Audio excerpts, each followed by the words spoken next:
Olá, meus amigos, bem-vindos ao canal Verdades Ocultas da Bíblia.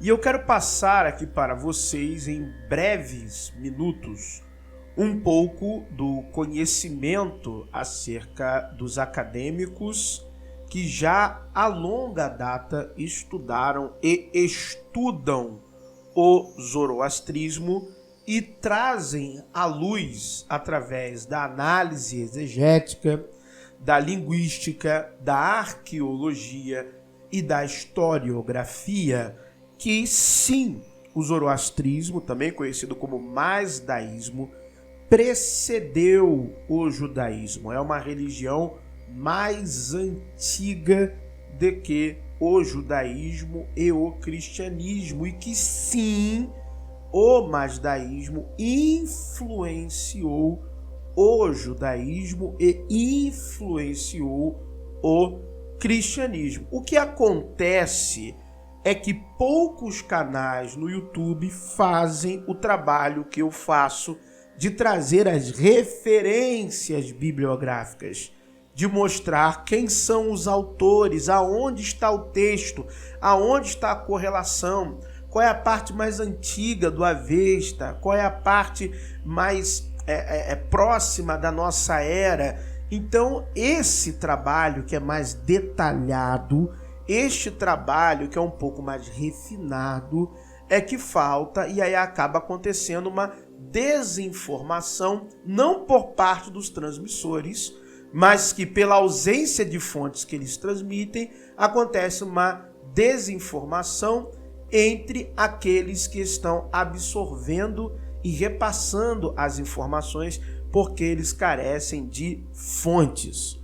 Lá no meu grupo do Telegram, eu coloquei este artigo, na verdade nem é um artigo científico, né? É uma tese de doutorado, parte dessa tese, ela é enorme, então é só um trecho aqui que é o item 6 dela, de 28 folhas, não leremos ela inteira, leremos só um pequeno pedaço introdutório de um assunto que demonstra essa correlação e alguns autores. Então eu não vou ler todas as páginas, também não lerei desde o início. Se você quiser ler parte desta tese inteira, ou se você quiser ler ela completa, parte dela está no grupo do Telegram, completa, somente se tornando membro do canal. Os membros do canal têm acesso à minha biblioteca pessoal, aonde estará constando toda a tese inteira, do começo ao final, ok? Praticamente um livro seria de 300 e poucas páginas, se pudéssemos assim dizer. Então eu vou ler aqui para vocês a partir da página 307, para vocês terem uma ideia. 307, ok? Então vamos lá. Esse contato, preste muita atenção, esse contato com outros povos propiciou à apocalíptica judaica um amadurecimento que possibilitou mudanças em relação ao profetismo clássico. Muitos exemplos poderiam ser citados. A divisão da história em períodos de tempo preste atenção nisso, pré-determinados por Deus, é muito provável uma característica apocalíptica que tem influência do zoroastrismo. Nós veremos na próxima página esses paralelos, semelhanças ali de maneira primária para você ver.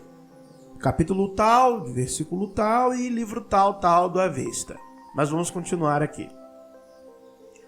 Como já vimos neste trabalho, preste atenção, na concepção zoroastriana, o mundo duraria 12 mil anos. Então você vê isso aqui em círculos esotéricos judaicos, essa informação. Então você já sabe de onde vem. Divididos em 4 épocas de 3 mil cada um. A gnose também fala disso aqui, você já sabe de onde vem. Na primeira, tudo era invisível. Tal ideia aparece em 2 Enoque 24:4, e é verdade. 2 Enoque, também conhecido como Enoque eslavo, o trabalho filológico, presta atenção, o trabalho filológico, que foi o quê? Pegar da língua eslávica e traduzir para o grego. Se percebeu que é uma obra baseada no grego do século I AC ou século I DC. Aquela janelinha, né? Final de um e início do outro, ok? Na segunda, presta atenção. Na segunda, Ahura Mazda criou o mundo material e o homem. Na terceira, Angra Mainyu, o grande espírito do mal, o Ahriman, certo? Domina o bem. Na quarta, os homens aos poucos vão se tornando perfeitos através da obra de Saoshyant, o Salvador, o Messias do Zoroastro. Se você pegar 12.000 anos, tá bom? E você dividir em 4 períodos, você tem as 4 eras. A era de ouro, né? A era de prata, e aí a era de bronze, o ferro, e a era de ferro ou ferro misturado com barro, igual na estátua de Daniel. Então você tem essa origem. Detalhe, tá? O Avesta, ele ainda vai se basear, isso que o Avesta diz, é baseado em tradições anteriores ainda ao Avesta.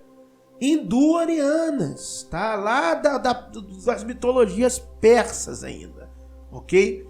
Então, continuando aqui a leitura. Tem um vídeo meu, né, que eu fiz da Virgem, nascimento de Saoshyant, por aí vai. Vamos continuar. Os escritores apocalípticos, preste muita atenção, adotaram esse determinismo da história universal e o usaram para tornar mais compreensiva a ideia que haviam recebido dos profetas acerca de uma unidade da história efetuada pelo propósito infalível do Deus onipotente. Então uma coisa que eu acrescento é impossível, presta atenção no que eu vou dizer, é impossível você compreender a estrutura do Novo Testamento, como ele se desenvolveu, sem você conhecer. Eu vou repetir, é impossível você saber de fato como é a estrutura do Novo Testamento, como é a sua teologia, como é a sua real interpretação, se você não conhecer. Primeiro, história primitiva cristã e principalmente história do judaísmo do Segundo Templo. Este é o contexto histórico. Se você não sabe disso, pode ser bom você de exegese, do que você quiser, porque você não vai saber o ambiente em que as ideias foram criadas, então como é que você vai interpretar a ideia em si? Beleza? Segunda coisa, você tem que ler, conhecer literatura apócrifa. Não tem conversa. Você tem que conhecer a leitura dos 7 livros que você tem ali na chamada Bíblia Católica, os deuterocanônicos católicos, porque inúmeros versículos que estão neles estão também no Novo Testamento. As citações do Velho Testamento que existem no Novo, a maioria são da Septuaginta e não do Antigo Testamento em hebraico, que fique claro isso. Eu estou afirmando isso a você. Não tem como, se você não conhecer 1 Enoque, Jubileus, 4 Esdras, 2 Enoque também, beleza? Se você não conhecer estes e outros livros que estão nesta esfera intertestamentária, ou chamada de período interbíblico, é impossível você ter uma compreensão correta e clara do Novo Testamento. E também os achados de Qur'an. Você tem que pegar o livro de Jezabel, as traduções ali que tem, olhar as correlações que ele demonstrou, e aí você vai entender melhor o Novo Testamento. Em inglês, tem vários autores que escreveram sobre isso. Qur'an e o Novo Testamento, Qur'an e o Apóstolo Paulo, Qur'an e etc. Mas comece por Jezabel. E aí você vai ter um excelente norte, ok? Então estou dando aqui coisas que muitos não vão te dizer. Eu estou te dizendo aqui. Não tem como entender o Novo Testamento se você não entender o essianismo, o farisaísmo e o zoroastrismo. Porque muitas ideias do Novo Testamento são a visão farisaica do aporte zoroastrista, daquele judaísmo que foi influenciado no cativeiro, e também da gnose essênia. Então, o que eu estou te dando aqui é o ouro.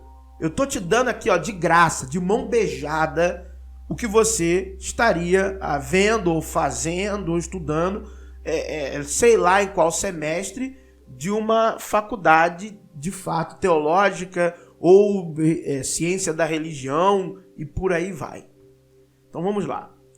Essa filosofia da história universal aparece no livro de Daniel, nas visões dos capítulos 2, 7 e 8. O escritor vê a queda dos grandes impérios da Babilônia, Média, Pérsia e Grécia. Esses grandes reinos são mostrados como fases de um processo da história cujo final é o reino de Iavé. Você tem que assistir o meu vídeo sobre a estátua de Daniel, onde eu destrincho isso aqui. Você tem que assistir o meu vídeo sobre a estátua de Daniel.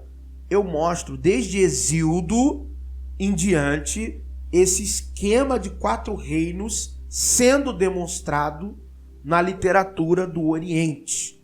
Okay? Então eu passo por diversos autores que antecedem Daniel até chegar em Daniel. Ou seja, é um esquema conhecido, não é uma novidade. E no próprio Avesta também tem.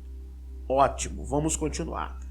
Fica evidente, pois, que a influência estrangeira contribuiu de forma relevante para a formação da apocalíptica judaica.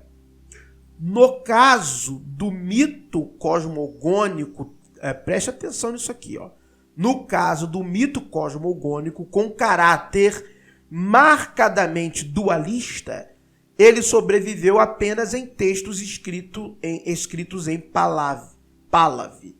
Mas, conforme assinalado acima, ele já está atestado por Plutarco em The Isis at Osiris, Isis e Osíris, o trecho está aqui, 46 e 47. Eu fiz um vídeo sobre esta leitura do texto de Plutarco, tá? Procure aqui também no meu canal. Plutarco muito provavelmente se baseou em Teopompo. Aliás, muito não. Ele diz que se baseou em Teopompo. Eu fiz o vídeo, eu li Plutarco para vocês, tá bom? Que escreveu no início do 4º século AC. Assim, é possível retroagir o mito da criação dualista pelo menos ao final do período aquemênida, quando provavelmente tinha substituído outros mitos mais antigos. É fato, é exatamente isso. É fato, ok?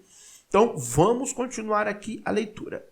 No que concerne ao pós-morte, não havia entre os judeus a ideia de que o indivíduo viveria para sempre. Fato. Todos iriam para o Sheol. Fato. Ali, permanecendo como sombras desencarnadas. Vimos que, com exceção de Daniel 12, a Bíblia hebraica não fornece nenhuma indicação clara de que os mortos seriam ressuscitados. Eu fiz o vídeo falando da ressurreição, certo? Mostrei no Bundarish essa questão da ressurreição. Mostrei no Avesta.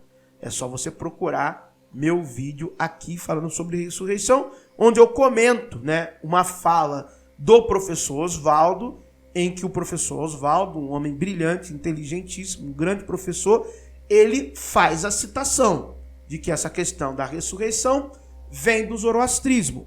Mas ele não mostra aonde está escrito necessariamente, como está escrito. Então eu vou lá e mostro aonde está escrito e como está escrito. Eu abro o Avesta e mostro para os inscritos aqui do canal. Esse vídeo tem aqui no canal. É só ir lá procurar e farei essa abordagem mais uma vez. Falarei mais uma vez sobre a ressurreição, sobre alguns aspectos, né, do corpo transformado, glorificado, porque essa abordagem eu não fiz. Eu só mostrei o texto que fala da ressurreição. Mas nós temos ali, se eu não me engano, em 1 Coríntios, que fala de um corpo transformado, glorificado. De onde Paulo tira isso? Né? Como é assim um corpo transformado? Do Avesta, do zoroastrismo. É ali que ele tira essa ideia que passa assim pela gnose essênia, passa pelo farisaísmo, ele era um fariseu, não é isso que ele diz, passa também para o gnosticismo cristão. Então eu vou mostrar futuramente no texto, eu já li o texto, estou estudando de novo o Avesta, né? Estudei 6 meses o Avesta, estou voltando a ler mais uma vez e vou mostrar para vocês este texto. Ótimo, vamos prosseguir. E nem que seriam submetidos a um julgamento universal no porvir. Eu também mostrei essa questão do julgamento no zoroastrismo. Entre os persas, como vimos, ou seja, você está lendo parte da tese comigo, você tem que ler ela inteira. Há muito havia a crença em uma gloriosa consumação futura, quando o mundo seria transformado e os justos, inclusive os mortos, seriam dotados de corpos imortais e incorruptíveis. Há muito acreditavam também que uma potência sobrenatural e destrutiva atuava no universo. De qualquer forma, a possibilidade da influência persa sobre o pensamento judaico no período, qual período? Intertestamentário, que eu já falo para vocês muito antes de ler até essa tese aqui para vocês. Continua sendo um tema de debate, conforme assinalado acima. Ampliando-se a discussão, pode-se perguntar também em que medida a possível influência persa teria chegado até o cristianismo primitivo. Bom, isso aqui eu sei, é através dos essênios, porque em Corã, pelo amor de Deus, em Corã tinha escritos persas. Pega um estudo aprofundado sobre os pergaminhos de Corã. Gente, tinha a República de Platão, estava ali entre os essênios, a República de Platão, escritos persas, escritos próprios, porque os essênios tinham uma escrita própria, uma maneira própria de escrever, os essênios. Então aqui eu vou deixar para continuar lendo numa parte 2, ok? Então eu vou parar exatamente aqui, como o vídeo já está longo, e esse trecho aqui, ó, eu vou ler e vou explicando na parte 2 deste vídeo. Deus abençoe a todos vocês.